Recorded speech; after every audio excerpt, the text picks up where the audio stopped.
jest dobrze.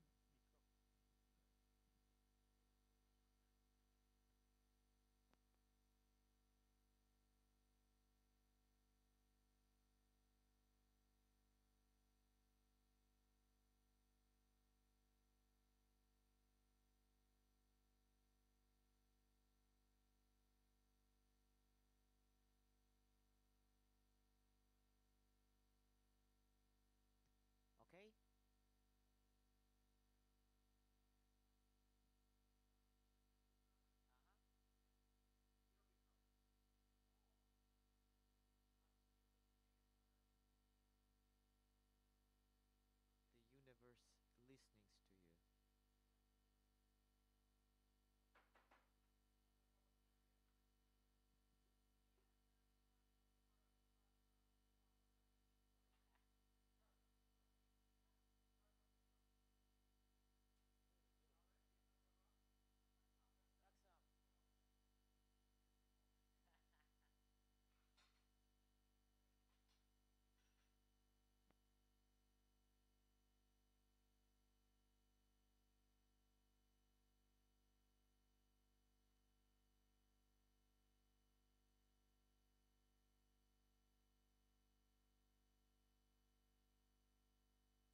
guess, like maybe Bosch is less interesting than Dürer, but I'm still happy everyone is here. Um, and what I wanted to start with today is to explain why I actually, in generally, wanted to speak not about Bosch as just an artist of the Northern Renaissance, but to connect him to science fiction in general and the modern culture in general is because I truly believe that nothing comes out of nowhere. So what we have here, what we have in our culture right now, all the science fiction films, all the books, everything that was created in the past, maybe, like we can say 100 years, that didn't appear out of nowhere. It has roots much deeper than we think. So, for example, when we read books and we think like, oh, this is, like something cheesy or that's a banal thing, like, I don't know, comparing a woman's size with the stars or something like this, we think like, that's everyone is doing that. But we never think that was a person who did it first time and it became so popular everyone started using them. Actually, this person was Shakespeare, but that's another topic. And this is the same with Bosch, or Bosch, as we pronounce his surname correctly in his language. But the thing is that last time we were discussing Dürer, and I told that the beginning of the Northern Renaissance coincided with a large shift in European culture in general. So people started to think differently. Bosch was a little bit earlier than Dürer. Their lifetimes, they coincided more or less, but when Dürer was just, like starting his career, Bosch was in the middle of his career. So probably they didn't know each other, maybe they knew each other, but the thing is that Bosch was closer to medieval times. And when we are speaking about medieval culture, early, late, doesn't matter, people who lived during this time, they were absolutely sure in their universe. For them, like in our world, even like when the people are religious and not religious, they think that something goes after death or something is before you arrive to this earth. So these realms for us are hypothetical. They're all different, they're very private. We believe in different things, even within the frames of the same religion. But during medieval time, that was not like that. People had a very structured and clear understanding what goes when, how the transformation happens, and what they're going to see in all these aspects. So the idea of heaven or hell for them was as real as understandable as for us, our reality here right now. And what Bosch did in his lifetime, that he started to change this understanding of what people thought were absolutely true. So he started to change the understanding of the reality.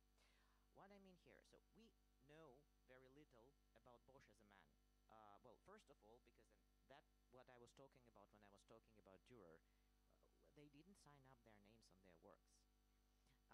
If we speak about Bosch as a professional, we know a couple of things. We know that he was born in a family of artists, which means that his profession is, like it's just my father did that, so I'm doing that. That he comes from a pretty successful financially family, that he got married to a random woman. We know nothing about this woman. We know her name, but it's not important. They never had any children. They probably didn't even live together. He just, like she also, the money that he took from this marriage, the dowry allowed him to invest this money in his workshop. don't even know how he looked like, because the portrait you see here is the portrait which was copied 200 years after his death through the from the engraving that now doesn't exist. So we don't know how he looked like. There is, I believe, that there is a self-portrait of Bosch in The Last Judgment, like one of the monsters is him. I'll show you a little bit later, but that's also a hypothesis. We only have 20 to 25 works that are attributed to Bosch, and only 8 of them belong to his hand for sure. And even these 8, like 5 out of them are questionable. The rest like 25, they belong to his workshop. I talked last time that it was more like a trade, so he was not an artist, he was in a trade, he was a merchant who produced specific goods. So the works which are attributed to him, but we're not sure whether it's him or not, mostly they come from his workshop. And I'm going to make examples about Bosch and his, let's call it proto-sci-fi understanding, and I will base my explanation on his 3 famous works by him, which are one of the 8 that are attributed to him personally. That's the Garden of Earthly Delights, the Haywain Triptych, and the Last Judgment. You probably know the Garden of Earthly Delights. It's the triptych. So there is the panel which describes, heaven, earthly realm, and hell, with like a little bit better resolution. I'll show it a bit later, but this is believed to be the portrait of Bosch himself, like this person. And the Haywain Triptych, it's actually how it sounds. It's the large carriage which carries some hay and a lot of people around it. And we also would see here it's a triptych as well. He loved triptychs. We will see again heaven, earthly realm, and hell. He really loved that thing. And the Last Judgment, also the triptych, which also depicts not the 3 realms of our understanding, but it depicts the day of the Last Judgment. So what will happen to people who were good and the people who were sinners. Again, we will depict I'm not going, I will explain some of the symbols in the Bosch symbol. So for example, in the Haywain Triptych, and you probably come to hear to listen about Bosch that, okay, there are monsters. When you look at his pictures, you see there are like fish with human legs, you'll see like lap dogs with all heads, you see people sleeping in a strawberry, and all these kind of things, which when I appear in an actual museum, and I sometimes hear what people are saying when they're looking at a specific work of art, and I constantly see like, he must have been mad. Like, he wasn't. He had a nice sense of humor, but definitely he wasn't mad. He was the person of his time, but during his lifetime, most of the artwork that was created was religious.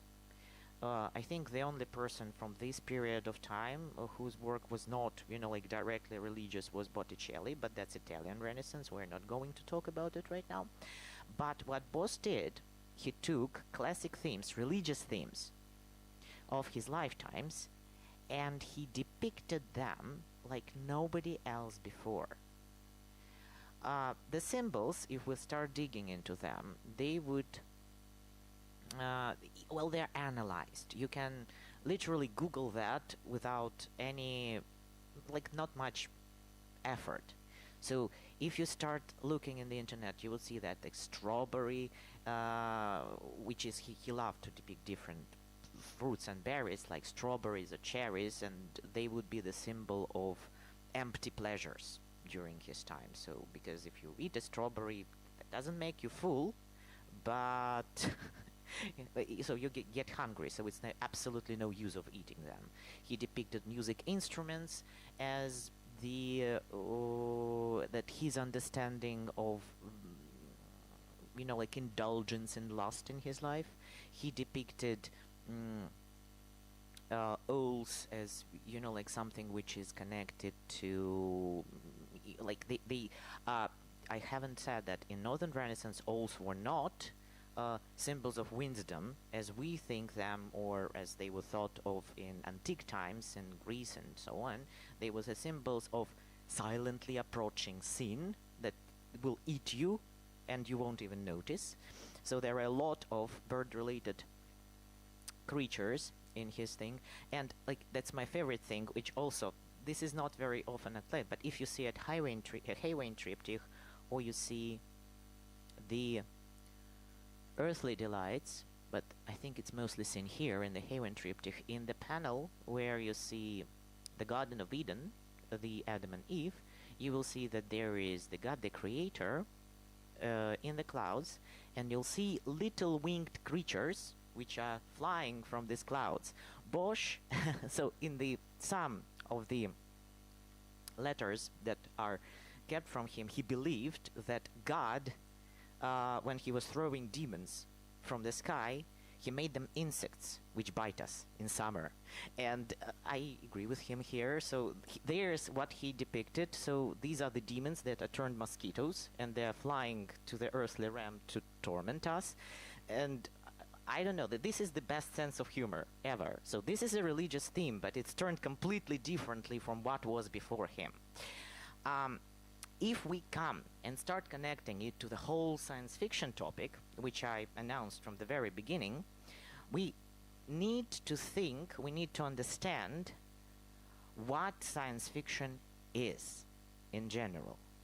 So when you read any science fiction novel, if you watch any sci-fi film, from Star Wars to Alien, like to anything, you would understand that, first of all, that's some hypothesis, they are hypothesizing about the future. So there is something that might happen in the future. And probably something that might happen in the future is very allegorical.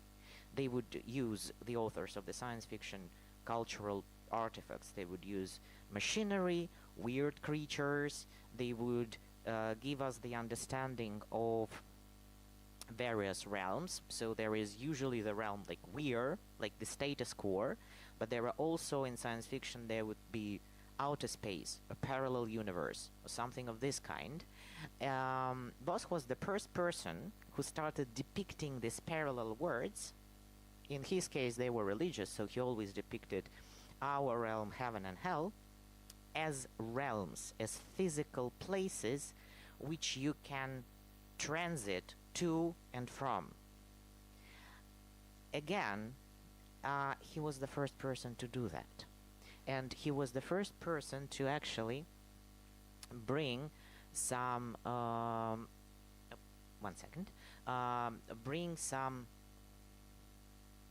imaginary, which was interesting to see, interesting to watch as a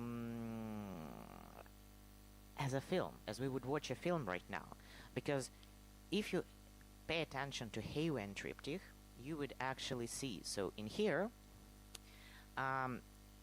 these three panels, they look very different. They look like okay, so this is heaven, this is earth, this is hell. But if you look in here, they are not impenetrable. They create the transient picture. So if you look here, so these are the people who are fighting for the hay. The hay is the symbol of earthly goods that we are all trying to catch. And if we start to looking what different people are doing, there would be people fighting, there would be people who are just praying, there would be people who just follow the hay, there would be people who are like playing musical instruments with the angel and the demon. And as far as I told you that playing music was the metaphor for bodily love, and this, the whole structure that would transit, turning into the weird creatures like the fishmen in here, like don't know if I can make it bigger. I will try. Yeah, I think I can. Yeah, so like the fishman creature, and they transient into the world of hell. And then here you can see all the special effects. You see the burning hell, you see the demons, you see very detailed suffering for different scenes, and you see that this is the procession that comes into this panel. In the previous one, where you see the storyline of Adam and Eve, everyone knows that, but you would see that in here, while Adam is conversing with the angel who is casting them from the Eden, from the garden, you will see that Eve, she's looking here. She's not looking somewhere. She's looking at this procession, because he was trying to put some thoughts into the head, and to see that she already, while he was still trying to protect their future, she was already in this realm. She was watching it. And this is the storyline which appeared in art from Bosch. So it's the prequel, the main part, and the ending. You would see that most purely religious triptychs that were created early in Renaissance, that were created in medieval times, they would be very biblical. What I mean by here, so there would be the pictures which represent heavenly creatures, demons, and people exactly as, like as they would be described in the Bible, as they would be described by clerics of that time. They would be very understandable. They would not be metaphorical. So if it's an angel, there is a person with various types of wings. If it's a demon, it's dog, monkey, hairy something that is going to be in hell. Bosch was the first person who introduced creatures which did not coincide with the traditional depiction of everything that was known to us. And I'm trying to... can I? Not sure.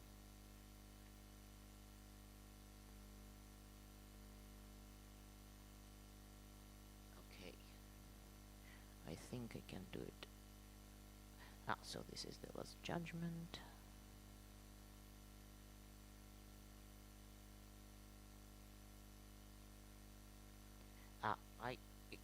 Is it possible, could you please help? Because I think I can't.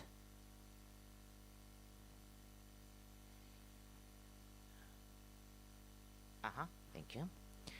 So, in here, I would say, Bosch was the first. He was extremely popular during his lifetime. Most of the works that were attributed to his workshop and to him personally, they wouldn't be in churches. They wouldn't be the objects of divination. They would be private pictures. They could be represented in church or could be represented privately, but that would be done exactly like they would demonstrate the film in the cinema in our times. So it would be placed in some enclosed space, and there would be tickets sold for people to come and see what's going on. People would stand around and look into the details. And for us, we still can't read all of the symbols that Bosch left us, because most of the symbols are very periodic. So the people would know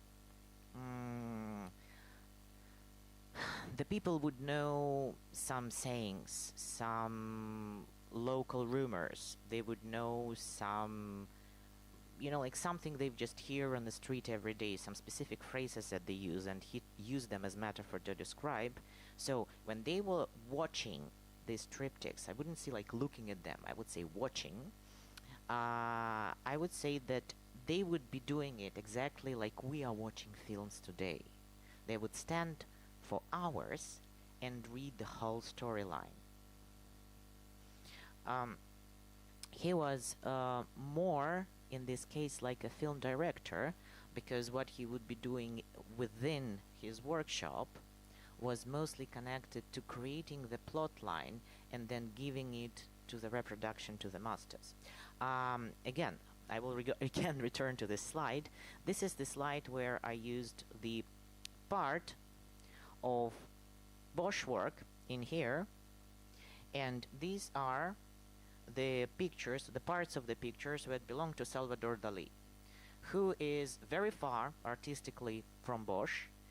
But what I wanted to demonstrate is that most science fiction artists, starting from Bosch and further on, used his narrative ideas to create these pieces of art. Bosch influenced what Dürer did, so Dürer was more into realism and Bosch was more into science fiction. If you remember the works of Bruegels, if you have seen them, you would see the same storylines with a lot of characters and a lot of plot lines within one picture, just much more realistic. He was more into depicting real life and people than demons. What Bosch did, he actually made, so we have some sketches which belong to his hand, probably, which depict, like the development of the creatures. So how he was thinking and collaborating these different parts of the bodies that he used. And later on, artists would copy some of his works and reimagine themselves, redevelop, but again, Bosch again. So in here, again, I would mention that science fiction explores the unknown. It's like speculative concepts about the future. And what I've shown here, this is the film which was made in 1970s. It's bad, don't watch it. But the idea is this is the science fiction, and don't you think that the set of this film is very much inspired by Bosch? Actually, it's not just my thought, that's what they said about this film. This film is made according to his pictures. Salvador Dali creatures are made according to these pictures.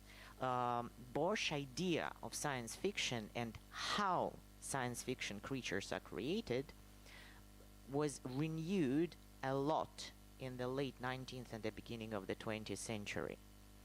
So, this is just the film which represents the forms that Bosch used. He used spheres a lot in his art.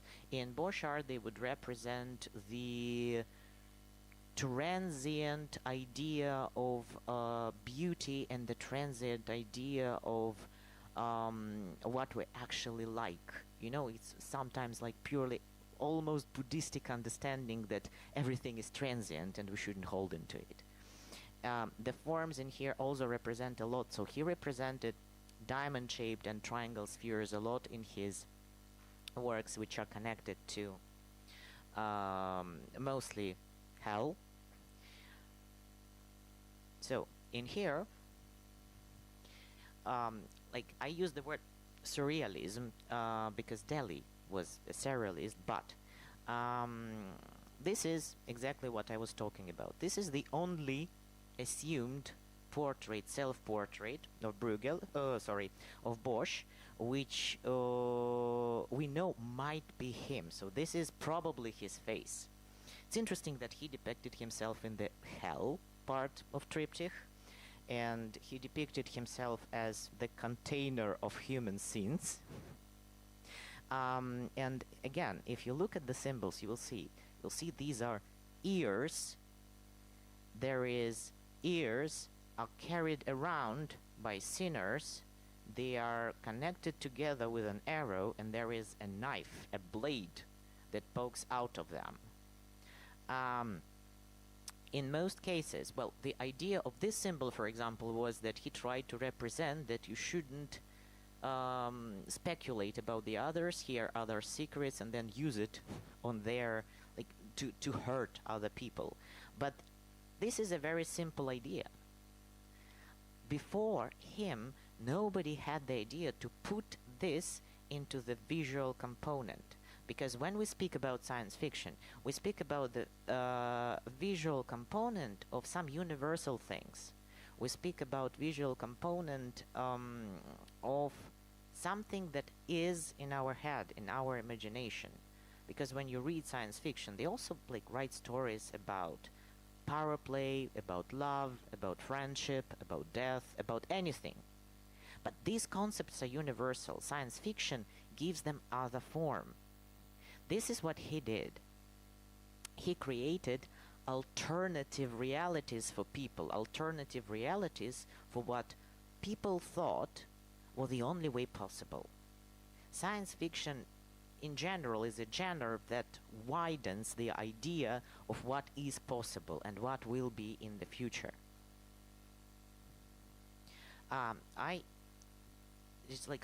These parts are like one of my favorites. I've talked about the ear.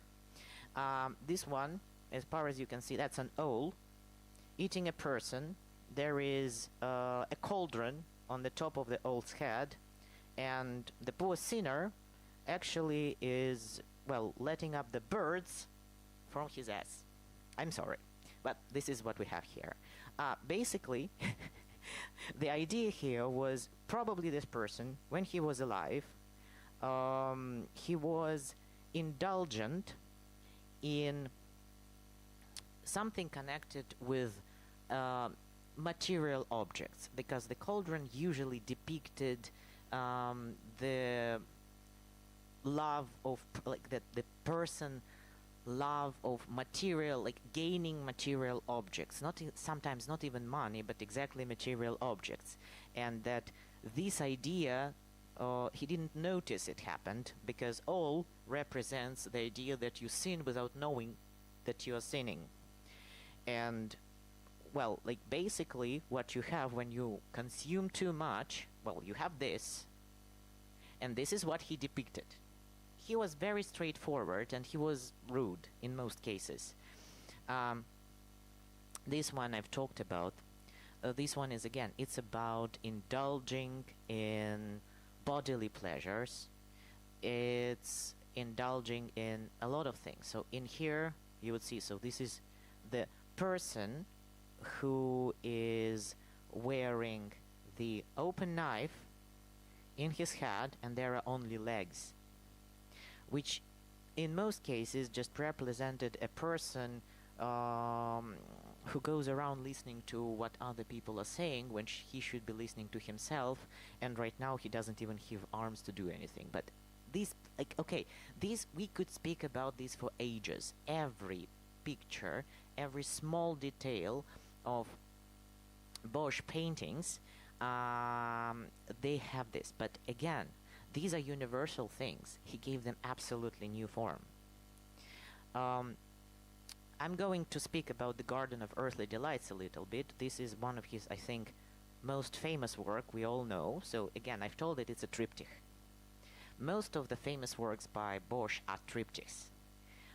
Again, because it's several realms which he was trying to connect to create the transient storyline. And I call them, okay, surreal landscapes. A lot of people would say that he was a proto-surrealist. He was not. I would say that, well, Dali made him a surrealist much later, because he copied a lot of his narrative, he copied a lot of the elements. But the landscapes that we see, they're absolutely surreal. We would see fountains which look like they're spaceships. It doesn't mean that he was painting spaceships, he didn't know what that was, but I mean the imaginary. We would see hybrid creatures, which I have just shown you on the previous slide, which represent very understandable things, but at the same time, these hybrid creatures are an absolutely new concept of representing the idea. And the triptych, the whole triptych thing, it's exploration of the consequence. What we see here, we see a storyline.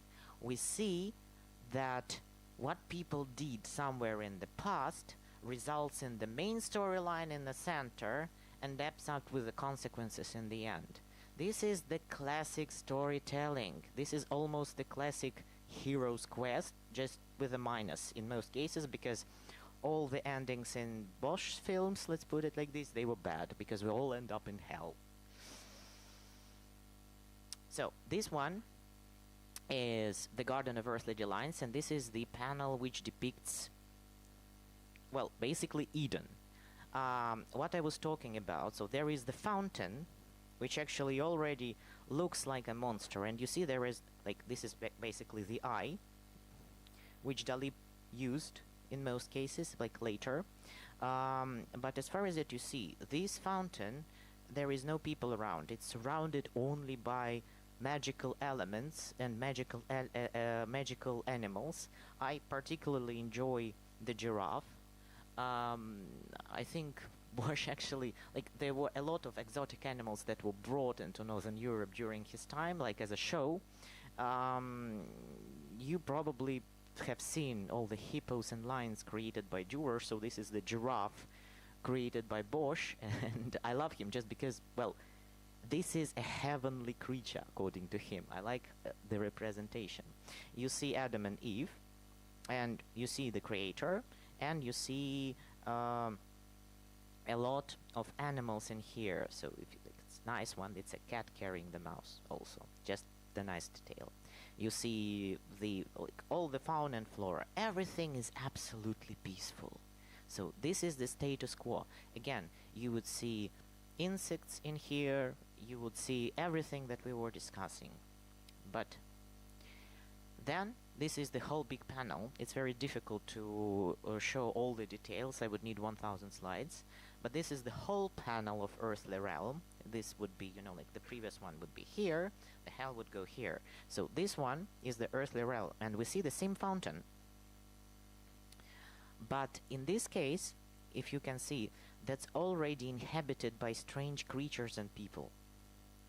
What he was trying to represent, according to a lot of, you know, like researchers, and according to a lot of scientists in this area, is this is the fountain of life, the fountain of youth, which is already corrupted by people because people are infinite sinners.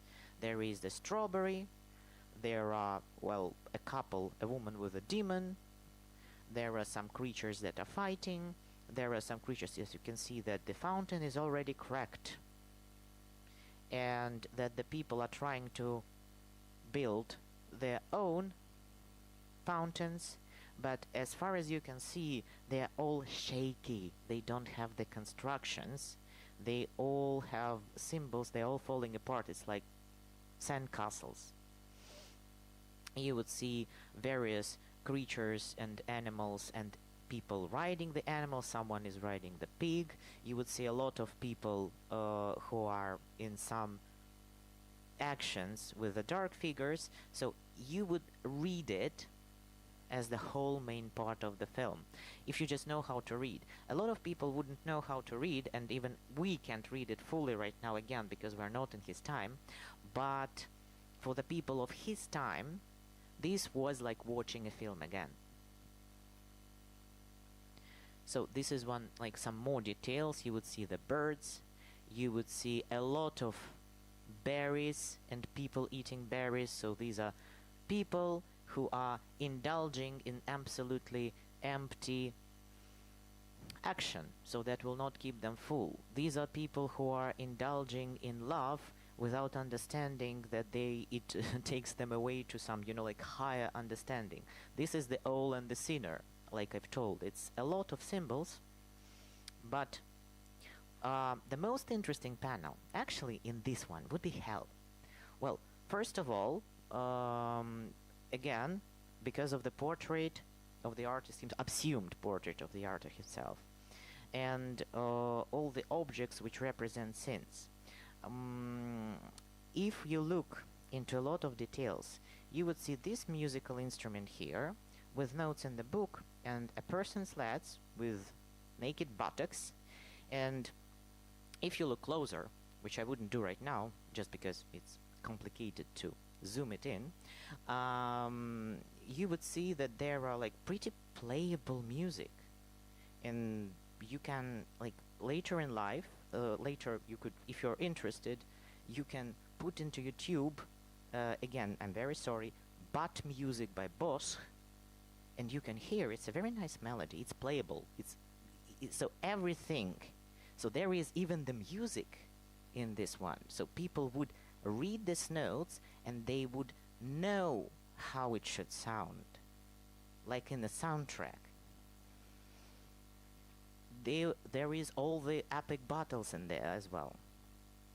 So that's just some more details, because again, the owl, which I depicted a little bit earlier, so this is this music which is played, so he depicted the musical instruments and how it should sound. The music is actually nice. You would see gamblers, you would see lovers, you would see well, there is a pig in the nun's outfit, and I think this one doesn't need any explanation even from our point of view. But again, so this is, but again, what I wanted to say about the symbols of Bosch is that, like, if you imagine the science fiction that you've been reading, for example, I don't know, anyone from Jules Verne to watching The Matrix in the 2000s, the concept is universal, the representation is different. This is actually my favorite work by Bosch. It's the Haywain triptych. Because, well, again, because it's obviously transient. If the previous one, you would need some skill to see that it's like on in the one story. This one is obviously transient, which unites the three panels of the triptych, and it is very clear for us from our point of view, from the point of view of modern person, because we do have the problem of consumerism. And this is what he was trying to say. So this is the triptych. Again, one more time. So this is the carriage that carries a lot of, well, hay, which represent the goods that life provides us with. Again, we would see the Eden panel with the god who is casting away demons from the sky, creating insects out of them. And you would see the hell. And the Eve is looking at the central panel, and again, the procession is ending up in hell with all the consequences for what they were doing here. The Last Judgment. I'm not going to give like a lot of details in here. I think this one is the most discussed. Here it is, because this is the story which is absolutely dark. That's mostly dark line, but again, you would see in the panel which depicts the problems that Adam and Eve, according to the whole narrative, created to people here. So there is the creator who is casting away demons, creating mosquitoes out of them. There is the, you should read it from here, so you would see, you know, like there is the God who creates Eve from the rib of the sleeping Adam. There is the whole storyline with the forbidden fruit. And there is the storyline which continues when the angel casts them away into realm which we don't see, but it ends up in the Last Judgment. Here is what is going to happen to absolutely everyone but the little few. Some more details. Again, we could discuss these details for ages. Mostly it's the same symbols that he would typically use, and if for some reason it would be more like interesting to, at some point, to listen about the symbology that Bosch used, I would gladly do that. This is, again, this is how it is connected right now. Why I used exactly this? Because these authors, they were not just influenced by Bosch. They took his imaginary directly and used it in the popular media we know right now. So this is the Alien. I think, you know, that's the series of the films that only even the people who didn't watch them, I think everyone knows them. All the creatures. So this creature comes directly from Bosch creatures. We know the fifth element. The fifth element was based on the Garden of Earthly Delights and the artist told it in his interview many times. We know, like, probably anyone who is older than 35 would remember pictures like that. It's like science fiction pictures from the 60s and I think up to 2000s. And most of the artists, without knowing it, because they were copying someone who came before them, they used the Bosch ideas of how a fantastic world looks like. They used the forms, they used the narrative, they used the symbology even without realizing what the symbol means and where it comes from. Like I said in the very beginning, if you read in the book that in a romance that a hero is comparing his lover's eyes with stars, and we see like that's been here like 1,000 times, but we never know that Shakespeare was the first who used it. It's the same thing. Bosch was the first. And here is just some more examples, which I wanted to say, like some more examples which a lot of people know. It's the Matrix, which is relatively recent, and exactly this creature appeared in the left panel in Hell in the Last Judgment Day. If we look at the Blade Runner with Harrison Ford, the 1982 one, you would see these guys, the Pang guys, in the Haywain carriage, also in the Hell panel. You would see these Buddhist-inspired monks just in the red clothes in the Last Judgment. This is The Ghost in the Shell, which was a popular Japanese science fiction film, which was copied from The Last Judgment again. Mostly the graphics, and the artist told about that.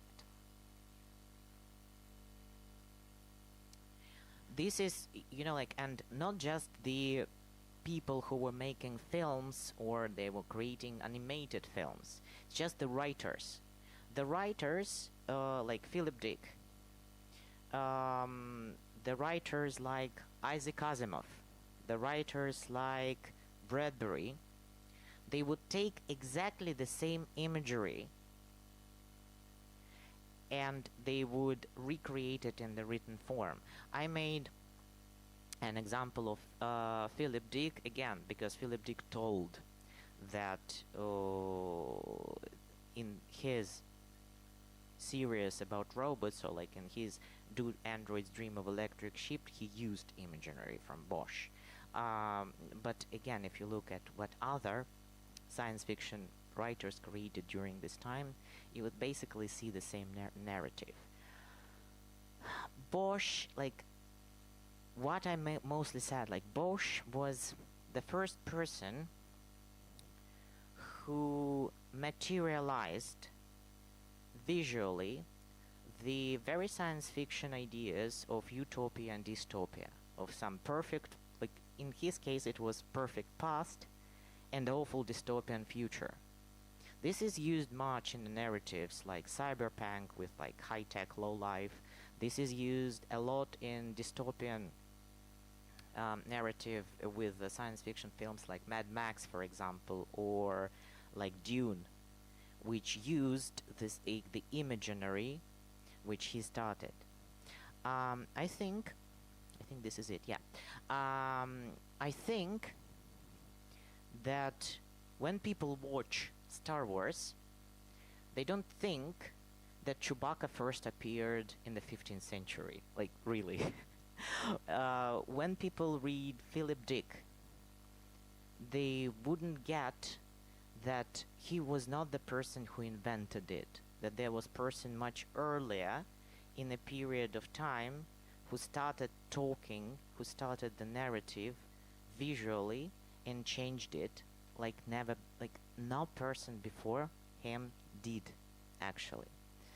I was talking much longer today than I was talking last time, but there was much more information, I guess, and what I wanted to ask, like, that's a very interesting thing.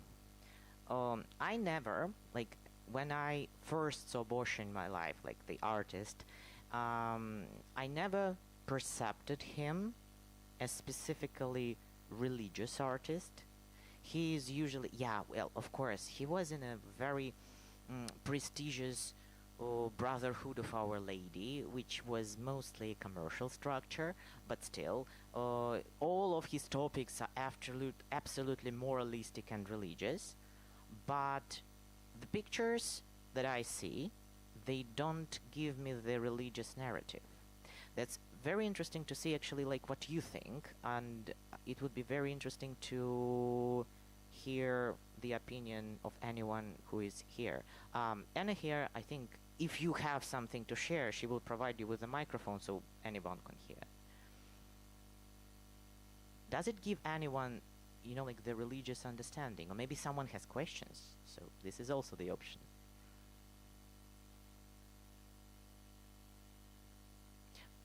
Yeah, because I've shared my opinion on the subject. That would be very interesting to hear yours. You need to switch it on.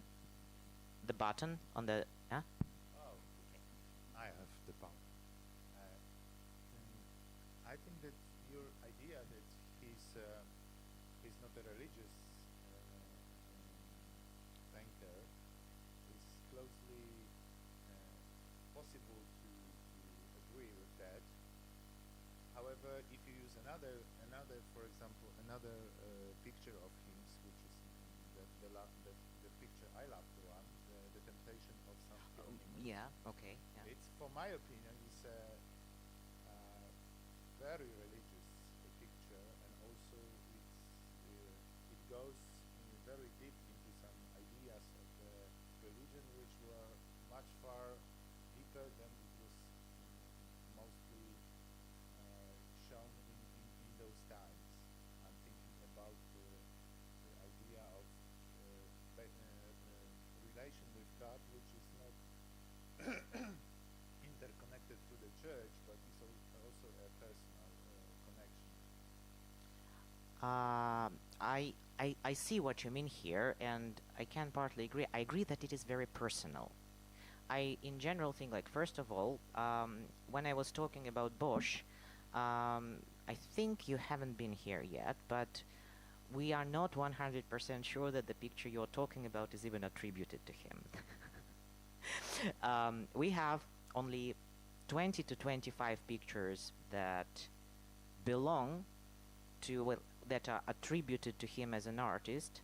Only 8 of these pictures, they are attributed to him directly, officially right now, that these are, yeah, this is his hand, he was the first, that he was the person who created them. And out of these 8 pictures, only 5 are 100%. The picture you are talking about is not in this 8, but it is attributed to his workshop. And when we speak about something being attributed to an artist's workshop, we would typically understand that he created some outlines and gave it, so it was a commissioned work, so someone paid for it. Most of the work was paid, but this was a very private picture. And what I think that the emotions depicted there, they're not fully his, they're the emotions and the understanding of the universe of the person who commissioned this art. Because it was very personal for somebody. And of course, it's an extremely talented depiction of a religious thought, but I'm not really sure that it was his idea.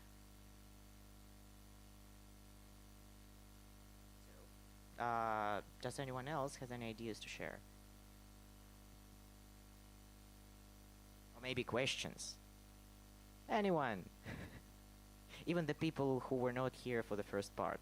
Maybe you didn't get the second part without me being very detailed in the first part, but still, maybe some questions.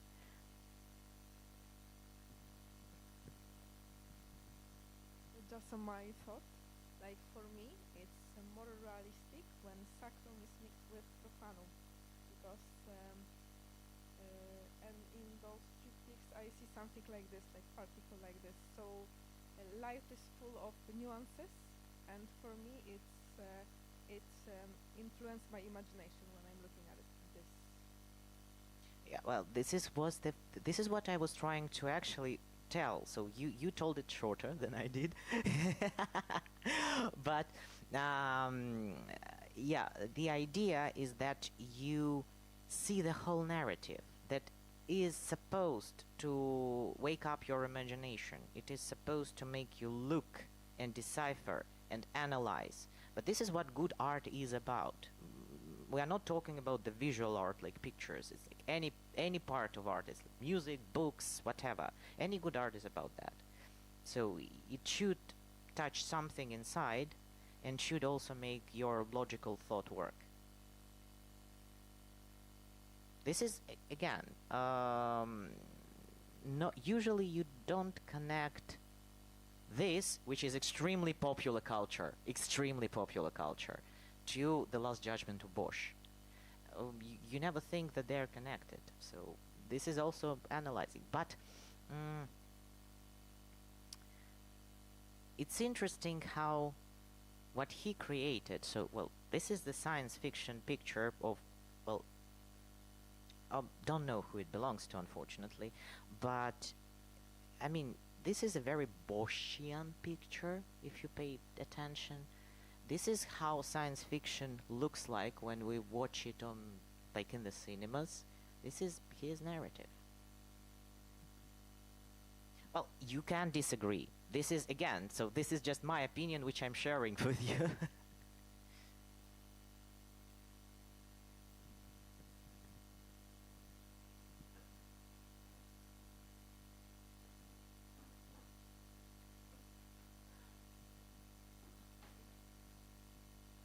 Okay, and I also wanted to share an opinion from some of our online. Switch on the microphone. just talk into it like this. Yeah. Okay, so I just wanted also to share the opinion from some of our online listeners that I like it a lot.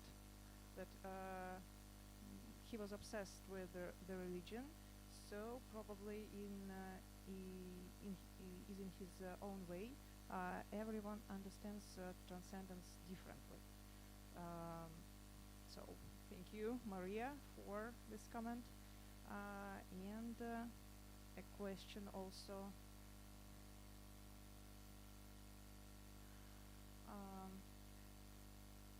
How do you think, is beauty being equated with goodness?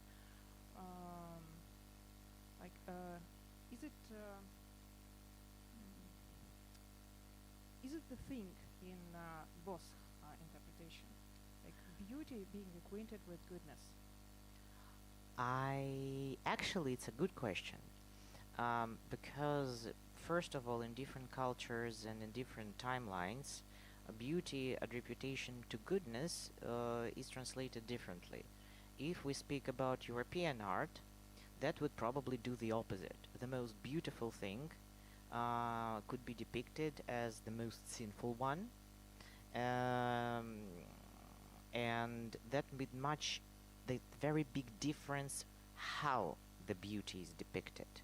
So it can be just something visually pleasing, but if you think, like when you look at the picture of a strawberry, you don't think that it's sinful, but it's beautiful.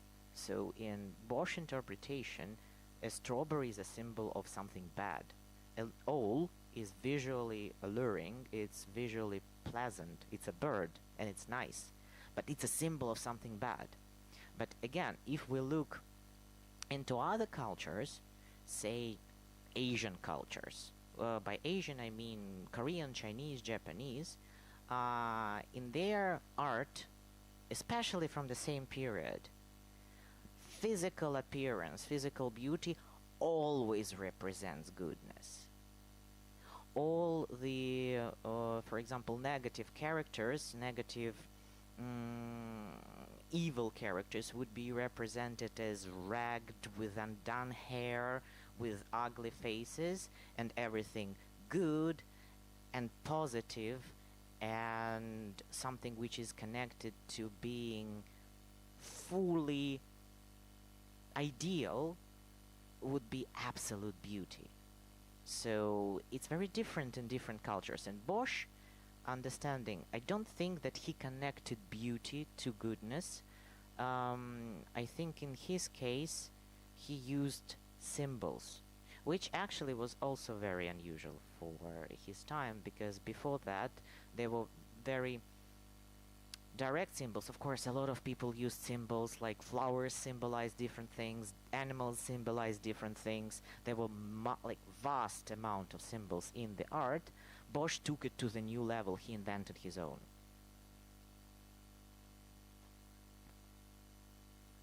So, any more question?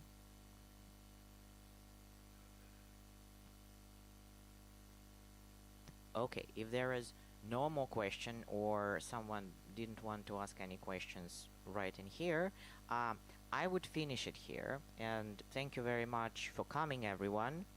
I think the last lecture, or I think it's the last of the cycle, we will do already in December, and I hope people who come here will come again. So thank you very much for listening to me, and if you have any questions, I'm here. Like, feel free to ask or communicate what you want to say. Thank you very much.